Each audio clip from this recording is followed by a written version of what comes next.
लाल की जय। प्रथम स्कंद के तीसरे अध्याय के अब जो है 26वां श्लोक जी। सूत जी ने कहा कि अवतारा ह्यसंख्येया हरे सत्व निधेर द्विजाः यथा विदासिनः कुल्याः सरसः स्युः सहस्रशः। लोगों को समझने के लिए उन्होंने एक उदाहरण दिया जी। हाँ, कि आप लोग इसी से ही समझ जाओ कि वास्तव में भगवान अनंत है जी। तो अनंत होने के कारण अब उनका क्या कहना चाहिए, वो तो असंख्य है। जी। हे द्विजाः, हे ब्राह्मणों, यथा अविदासिनः दशु पक्षे धातु श्रेणी प्रत्यय किया है। जी। अविदासिनः माने उपक्षय शून्यात जी। दशु क्षय अर्थात भरे हुए तालाब से, सरसः तालाब से, सहस्रशः कुल्याः हजारों वहां से बहते हुए पानी से, कुल्या माने क्यारी जी। क्षुद्र छोटे छोटे प्रवाह बह जाते हैं जैसे सहस्रशः स्युः ऐसे होते हैं। उसी प्रकार से हरे है सत्व निधे है, सत्व गुण प्रधान भगवान नारायण के अवतारा भी असंख्येया। क्या संख्या तुम योग्य असंख्येया है, जी। जी। गिनने योग्य नहीं है, असंख्यात है। इसलिए उनका मत्स्य कूर्म वराह नृसिंह बटु परशुराम रामकृष्ण बुद्ध कल्कि सनत कुमार ऋषभ मनु पृथु मोहिनी व्यास यज्ञेश दत्तात्रेय नारायण कपिल हयग्रीव इत्यादि और हंस विष्णु के अंश ही हैं। ये है तात्पर्य जी। ये लोग कोई अलग नहीं है। जी। ऋषयः मनवः देवाः मनुपुत्राः महौजसः कलाः सर्वे हरेरेव सब प्रजापतयस्तथा। क्योंकि कोई जो पूर्व जन्म में जीव के प्रति ये कहा जाता है कि आप जब पूर्व जन्म का प्रारब्ध बलवान होगा तभी आप विद्वान, बलवान, शक्तिमान, योगी इत्यादि होंगे। जी। लेकिन ऋषियों का तो प्रारब्ध तो बताया नहीं कि पूर्व जन्म में ये क्या थे। जी। इसलिए सूत जी ने कहा कि मैंने जो तुम्हें कहा सब प्रजापतयः तथा प्रजापतियों के, प्रजापति भी सहिता ऋष्यादयः, तो प्रजापतियों के सहित ऋषि, मनु, देवता, ये सभी जितने हैं महौजसः, ओजस माने सामर्थ्य, महान सामर्थ्यशाली जितने भी हो गए ये सर्वे हरे एव कलाः, ये भगवान की ही कलाएं हैं साक्षात। ऐसा नहीं है कि वशिष्ठ ऋषि ने पूर्व जन्म में कुछ ऐसा किया था कि वशिष्ठ के रूप में अवतार लिया जी। वो तो साक्षात वशिष्ठ ही हुए, तो बस प्रारब्ध बस सामर्थ्य नहीं था, वो तो भगवान नारायण ही थे जी। इसलिए ये सब भगवान की कलाएं ही हैं। तो इनके द्वारा किए गए कुछ शास्त्र के विधान से निषेध में भी प्रवृत्ति हो गई है तो भी उनको दोष नहीं लगा है जी। तो कहा ये ते चांश कला पुंसः प्रशनस्तु भगवान स्वयं इंद्रारिव्याकुलम लोकम मृडयन्ति युगे युगे। मृड प्रड सुखने जी धातु है जी। तो इस प्रकार से आपके समझाने के लिए कहा ये ते अर्थात जो आपको पहले बताए जा चुके हैं ऋषि, मनु देव, मनुपुत्र और प्रजापति, ये सब एते सर्वे ये क्या है बोले अंश कलाः, कुछ तो अंश से उत्पन्न हुए हैं और कुछ कलाओं से उत्पन्न हुए हैं जी। नर नारायण ऋषि इत्यादि जो है ये सब कला अवतार हैं और ये जो मनु आदि हैं ये सब अंशावतार हैं जी। तो इंद्रारी, इंद्र के अरि माने शत्रु जी। इंद्रारी व्याकुलम लोकम, इंद्र के अरि जो शत्रु है उनसे व्याकुल संसार को युगे युगे प्रत्येक युग में आकर के वो मृडयंती अर्थात सुख प्रदान आनंद प्रदान करते हैं। जी। तो ये तो बोले ये जो कृष्ण है बोले ये अवतारी कहलाए। जी। ये कहलाए तालाब और बाकी सब कहलाए अविदासीना कुल्याहा। जी। तो कुल्या छोटी छोटी क्यारी कहलाएंगी। इसलिए कृष्णस्तु भगवान स्वयं। अब कृष्ण भगवान है, अब कृष्ण से ही सभी का अवतार हुआ है, ये परिभाषा हो गई। इसलिए बहुत विलक्षण बात है। लेकिन जन्म गुह्यम भगवतो या एतत् प्रयतो न रहा सायं प्रातर गृणन भक्त्या दुख ग्रामाद विमुच्यते। दुख ग्राम, ग्राम माने समूह। तो जितने प्रकार के आपके दुख हो, पारिवारिक, सामाजिक, आध्यात्मिक, दैहिक, दैविक, वो व्यक्ति सिर्फ इन अवतारों का भगवता जन्म गुह्यम, जो भगवान के गुप्त जन्म है, यह न रहा। जो भी स्त्री पुरुष क्या करें बोले सायं प्रातः, सायंकाल को और सवेरे सवेरे भक्त्या भक्ति पूर्वक गृणन कीर्तन भवे। यदि वह प्रतिदिन इनका ही खाली कीर्तन नरसिंह बाराह इत्यादि का नाम ले ले, दुख ग्रामाद विमुच्यते, नाम लेने मात्र से दुख दूर हो जाएंगे। हमको क्या लगता है कि इसमें जो लिखा है दुख ग्रामाद विमुच्यते, भगवान का कीर्तन करने से दुख छूट जाते हैं। वास्तव में दुख नहीं छूट जाते हैं, वो दुख से उसका मन हट जाता है। जी जी बिल्कुल। ये जो जहाँ जहाँ ये आपको लिखा मिले कि ये चरित्र पढ़ने से ये दुख दूर होते हैं, उसका तात्पर्य यही है कि जब वहाँ से आप कीर्तन में मन लगा देंगे तो उसकी दुख से हट गया, तब काहे का दुख वहाँ रह जाए। जी बिल्कुल यही है। हाँ, तो दुख नष्ट नहीं होता, वो तो जैसे कीर्तन बंद करेगा जी तो दुख फिर शुरू हो जाएगा। जी जी। हाँ, तो एतद भगवत एतद रूपम भगवतो यह रूपस्य चिदात्मनः माया गुणैर्विरचितम महदादिभिरात्मनि। ये संसार कहीं और है नहीं। हाँ, तो अरूपस्य चिदात्मना भगवता, भगवान का रूप नहीं है जी। हाँ, जैसे अगर रूप हो जाए, रूप मान लिया जाए जी तो फिर बाल्यावस्था, युवावस्था, वृद्धावस्था इत्यादि माननी पड़ेगी। जी।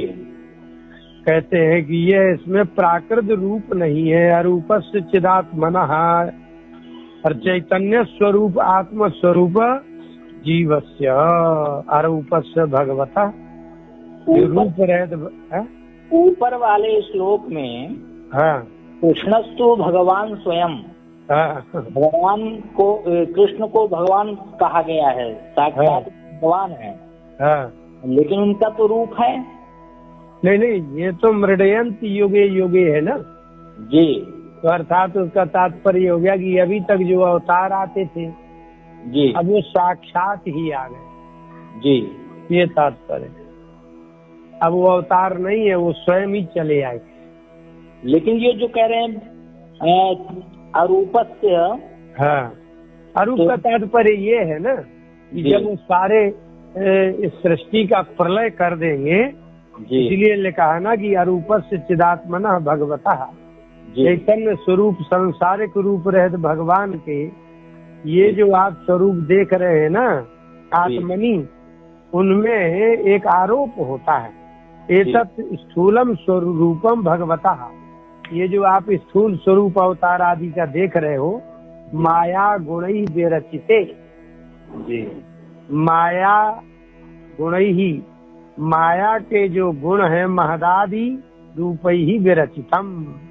ये जो महत्त्वादि जो माया के गुण है उससे विरचितम रूपम आत्मनि।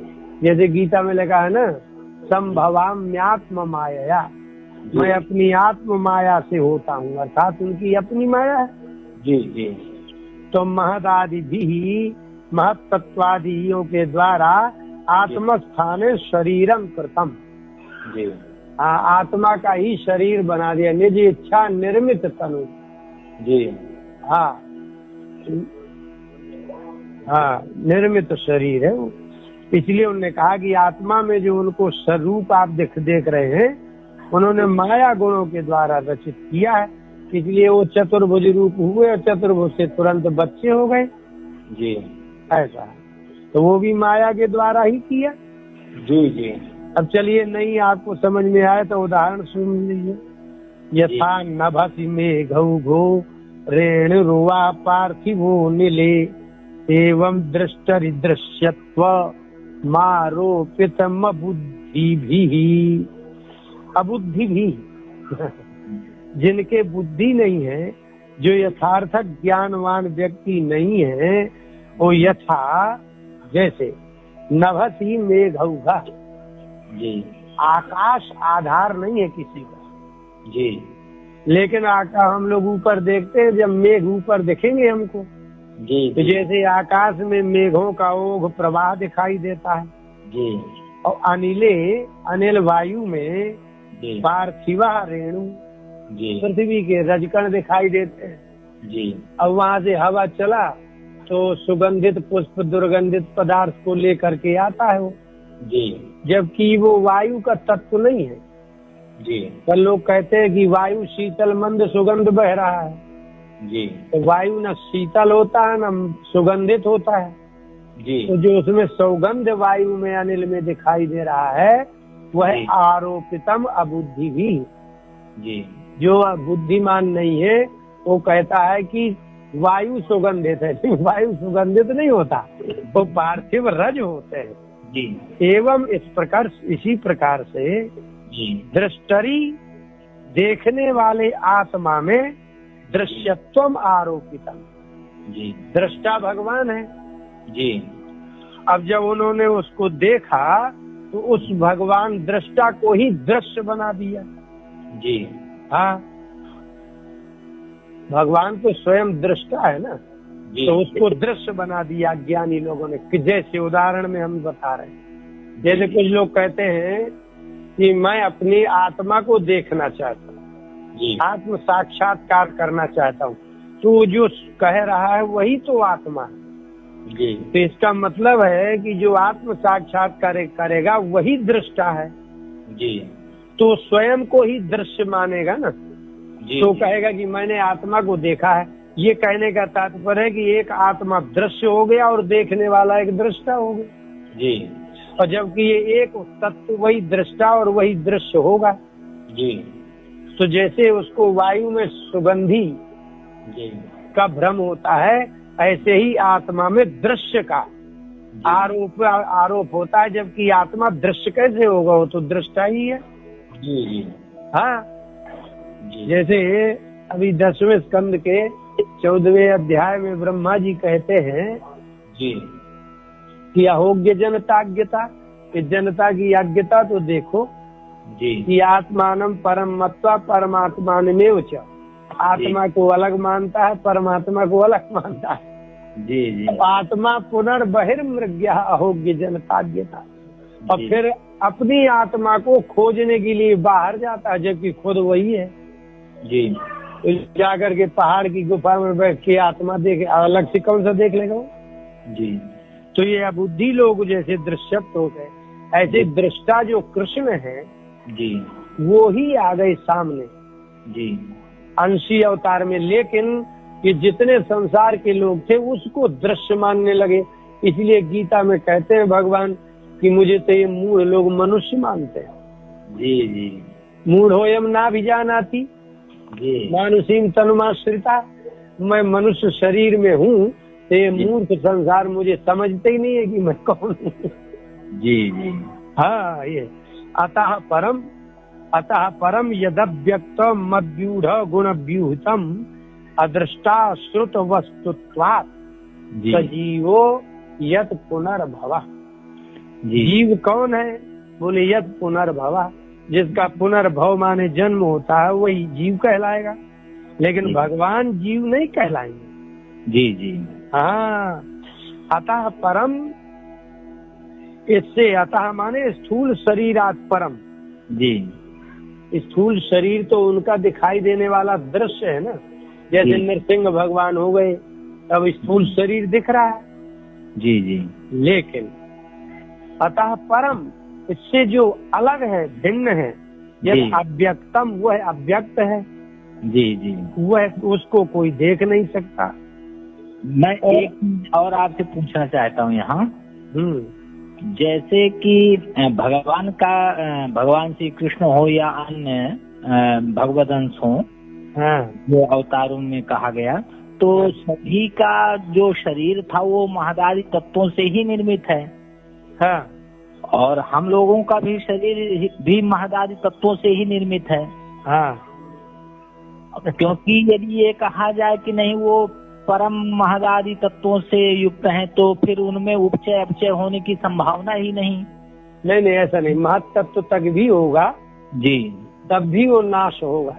भगवान ने गीता में कहा, ब्रह्म भुवनाल लोका पुनरावर्तिनो अर्जुन।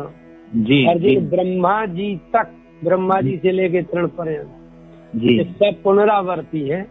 जी। इसलिए भगवान का जो है ये वो पंच महाभूत का नहीं है वो शरीर, इसलिए नरसिंह, हाँ वो नहीं है, वो तो ज्योति स्वरूप ही प्रकट होकर के सीधे चतुर्भुज रूप में होकर चले गए। जी। इसलिए उन्होंने कहा कि अतः परम, इसमें अर्थात स्थूल शरीरात परम अन्यत जो है वो कैसा है, बोले अदृष्टा श्रुत वस्तु, उस अव्यक्त भगवान के अव्यक्त स्वरूप अदृश्य है, किसी ने देखा नहीं, अश्रुतम और सुना भी नहीं है जी। इसलिए वह अलग है। वो कैसा है, बोले अव्यूढ़म गुणव्यूतम।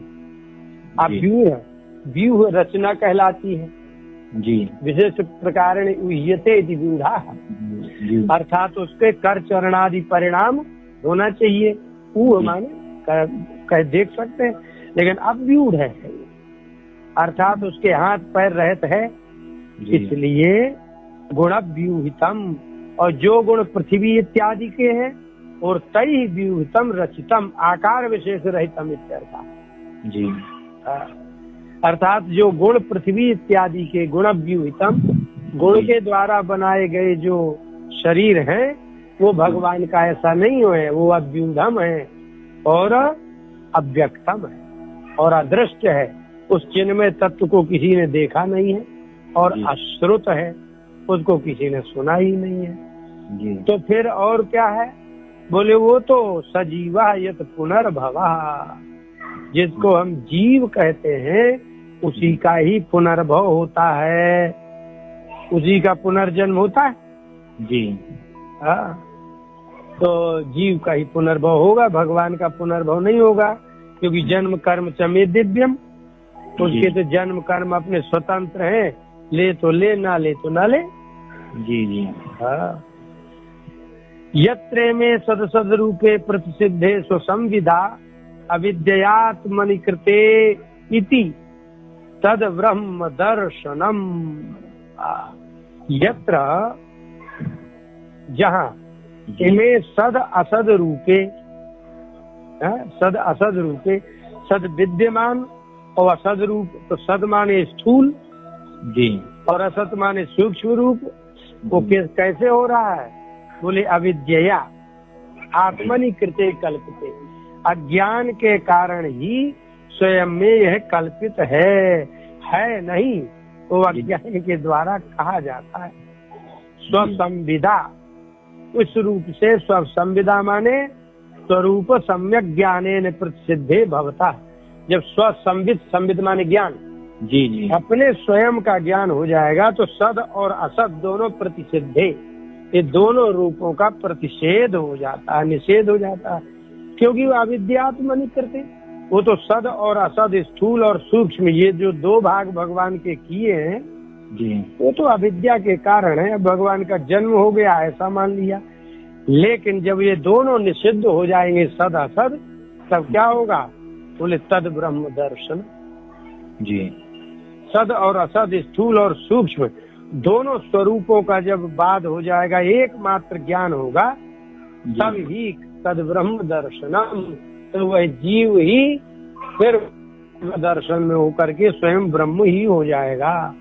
जी ये था जी।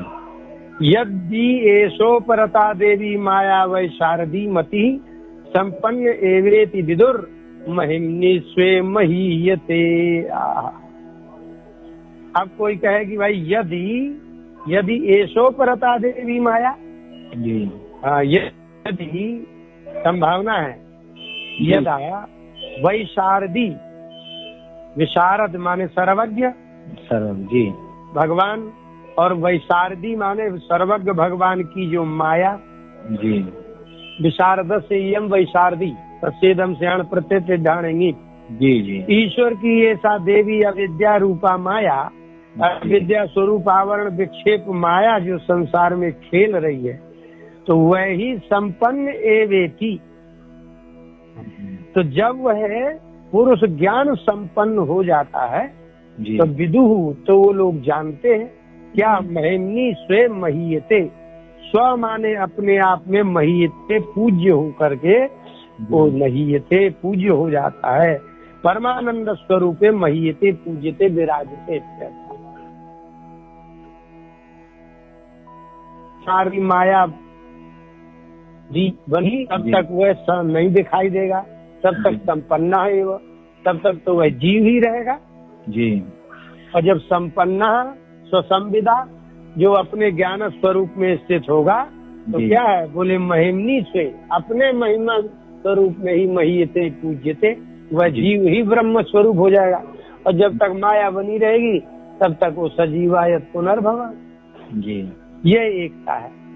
एवं जन्मानि कर्माणि यह कर्तु रजनस्य च, अजनस्य जायते इति जनः, जी जायते इति जनः। हाँ, तो जो पैदा होता है उसको जन कहेंगे जी, और जो नहीं पैदा होता है वो अजन कहेंगे जी। तो जो अजनस्य अकर्तु भगवतः, जो संसार की सृष्टि में पैदा नहीं होता है वो अकर्ता है।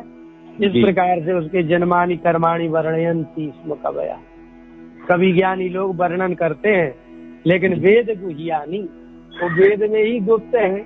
हृतपते है, तो हृतपते है भगवतः जन्मानि कर्माणि अकर्तु अजनस्य, जो जन्म नहीं लेता करता है, सभी के हृदयों का स्वामी है, उसके जन्म कर्म के व्याख्यान जो है कौन करते, बोले कवि ज्ञानी लोग जी। हाँ, अब वही अपने लोगों के यहाँ भागवतादि रूप में चल रहा है जी। ये मतलब है। सवा इदम विश्व ममोघ लीला सृजत्यवत्यति न सज्जतेस्मिन् भूतेषु चान्तर्हित आत्मतंत्र षड्वर्गिकम् जिघ्रति षड्गुणेशः। बड़ी विलक्षण बात है जी। सह वा, सह वह भगवान ही, ये क्या है, बोले इदम विश्वम, ये जो संसार है ना वो किसका है, बोले अमोघ लीला, जिसकी लीला कभी मोघ निरर्थक नहीं होती है जी, उसकी लीला के संसार है जी। और वह ही सृजति इदम विश्वम, इस संसार की सृष्टि करते हैं जी। बड़ी विलक्षण बात है जी। वही इस संसार की सृष्टि करते हैं और वही अवति जी। हाँ, तो सही बात है ना, जो खिलौना बनाएगा वही खिलौना की रक्षा करेगा अति जी, और तोड़ेगा भी वही अति जी। वही इसका संहार करेगा और न अस्मिन सज्जते, वाह, वह इसमें आसक्त भी नहीं होता जी। हाँ, तो आभूतेषु चान्तर्हितः, वह प्राणियों के अंतर्हित रहता है जी। वेद गुह्यम है जी। हाँ, तो अमोघ लीला जो भगवान है वो भूतेषु अंतर्हितः, सभी प्राणियों के अंदर रहता है और आत्मतंत्र, वो पराधीन नहीं है, स्वतंत्र है जी।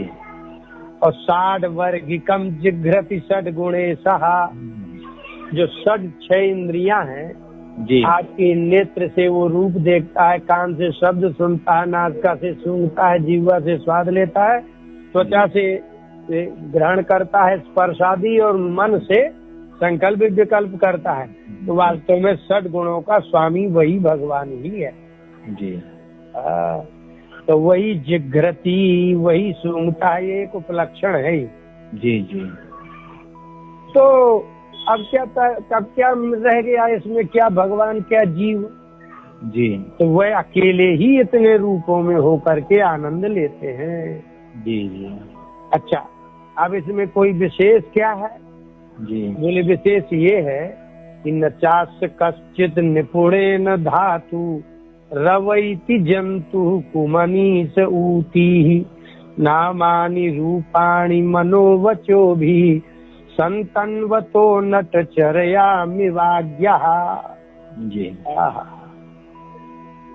कश्चित अपि कुमनीषा जी। कुत्सिता मनीषा यस्य, तो जो भगवान से मतलब नहीं रहेंगे वो सब कुमनीषी ही तो हैं। जी। यहाँ के संसार के बड़े से बड़े वैज्ञानिक भी कुमनीषी हैं।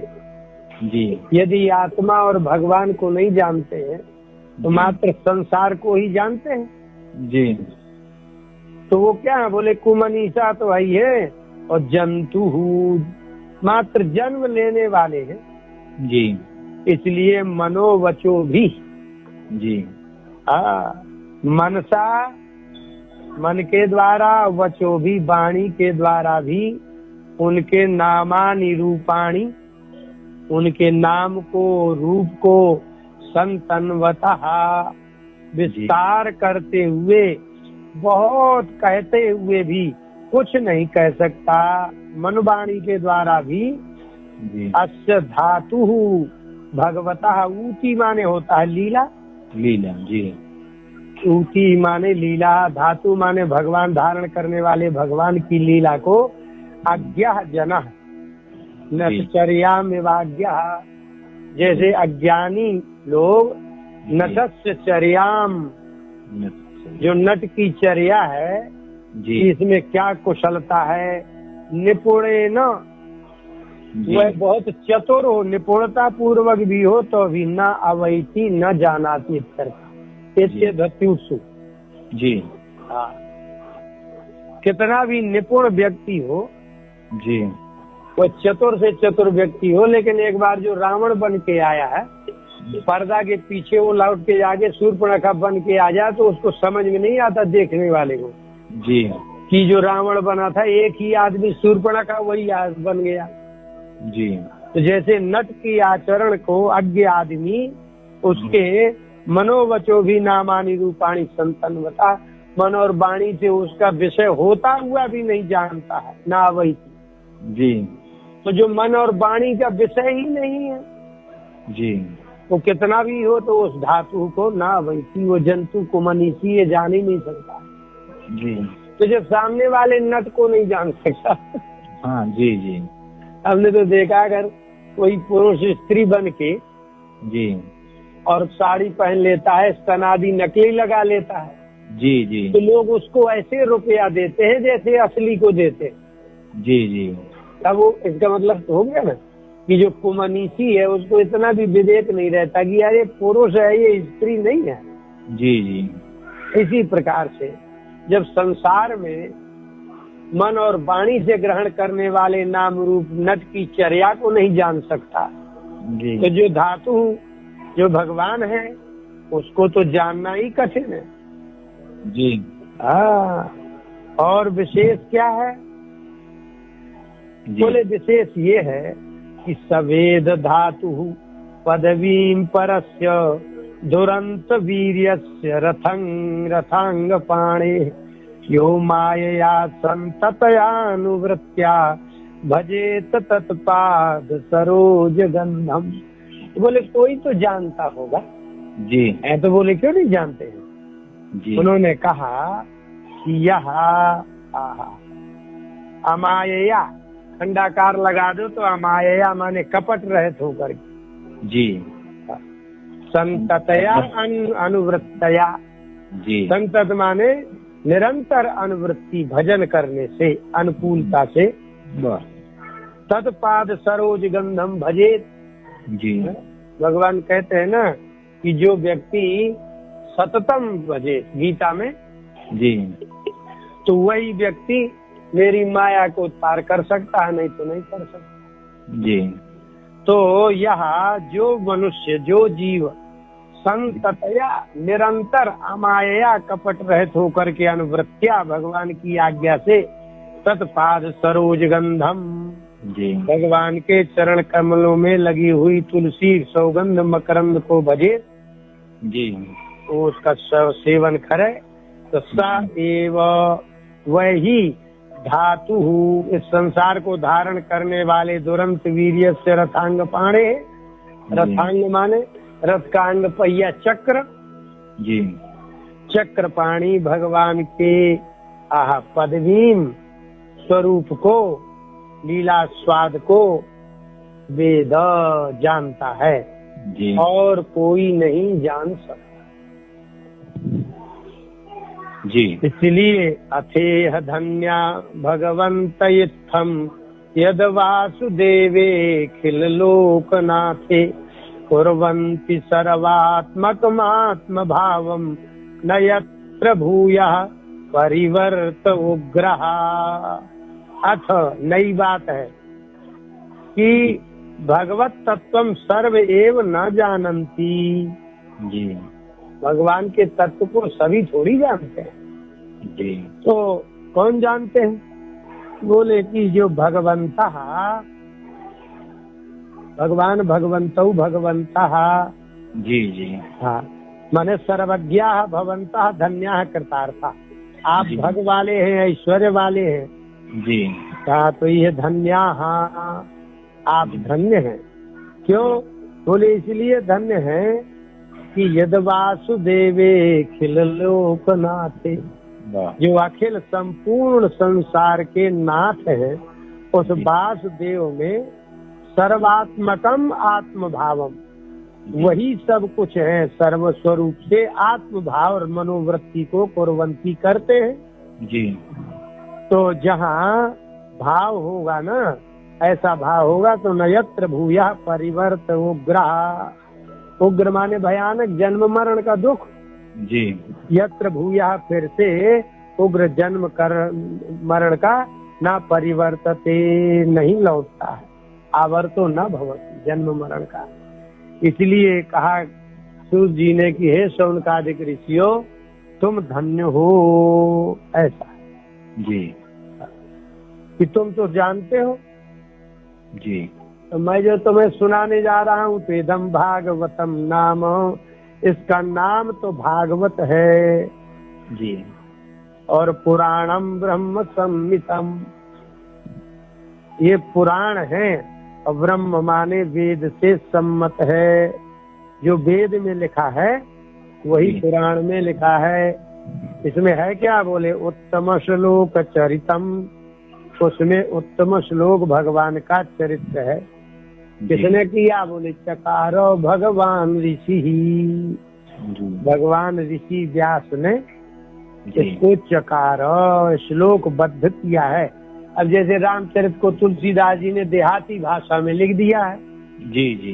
तो जो देहाती भाषा में लिख दिया है जी, तो वो भी तो वही भाव पैदा कर रहा है ना जो संस्कृत के कर रहा है। और यदि हिंदी में लिखा हुआ भी आपको समझ में नहीं आएगा तो वो भाव भी पैदा नहीं होगा। जी हाँ, इसलिए ऋषया मंत्र दृष्टा रहा, जो उसको परिभाषित करते हो यहाँ पर ऋषि का अर्थ तो यही लिया जाए कि वो तो मंत्र दृष्टा होने का उनको ऋषि, इसलिए भगवान लिख दिया ना। जी। ये भगवान ऋषि है जी, भगवान वेद व्यास है जो ऋषि है। जी जी।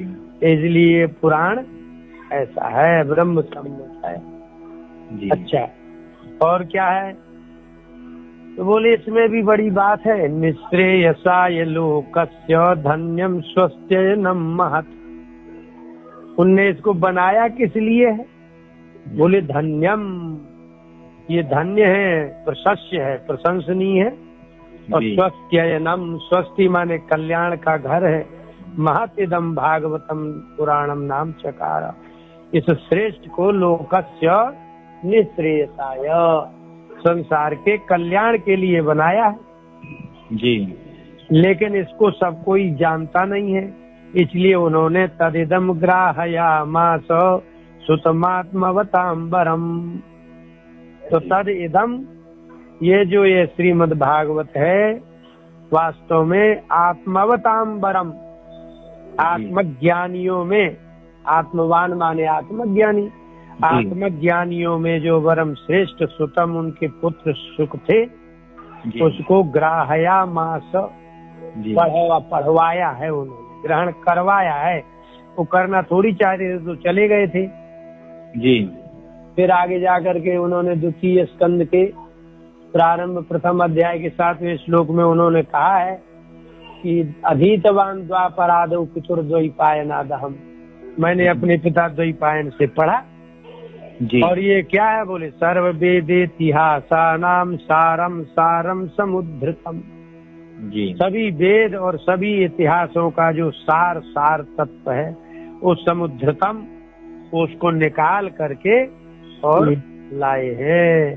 फिर बोले सातु संश्रावयामास महाराजम परीक्षितम, सातु वो जो सुखदेव जी थे उन्होंने गंगा में बैठे हुए महाराज परीक्षित को संश्रावयामास सुनाया जी जी। तो कहाँ थे, बोले प्रायोपविष्टम गंगायाम परीतम परमर्षि भी, परमर्षि भी परम ऋषियों के साथ परीतम घेरे हुए जी। वो गंगायाम प्रायः उपविष्टम, वो प्रायोपवेश करके गंगा जी में बैठे हुए थे जी। इसलिए उन महाराज परीक्षित को सुनाया था। ये कब की बात है भाई, बोले ये, बोले कृष्णे स्वधामोपगते धर्म ज्ञानादि भी सह, धर्म ज्ञान वैराग्य आदि 6 ऐश्वर्यों के साथ जी। श्री कृष्ण भगवान के स्वधाम उपगते, स्वधाम चले जाने के बाद भगवान ऐश्वर्य तो थे ही, तो जब भगवान गए तो भग भी चले गए, भग भी भग गए जी। तो कलौ नष्ट दृशा में सहा, कलौ नष्ट दृशाम जी। नष्ट दृशाम, कलयुग में जिनकी विवेक दृष्टि नष्ट हो गई है, तो ऐसा पुराण, यह श्रीमद् भागवत अर्कः सूर्य है, अवधुना उदिता, जो इस समय राजा परीक्षित के यहाँ कहा गया है जी। और तत्र कीर्तयतो विप्राः विप्रर्षेर भूरि तेजसा, अहम चाध्यगमं तत्र निविष्टस तदनुग्रहात्।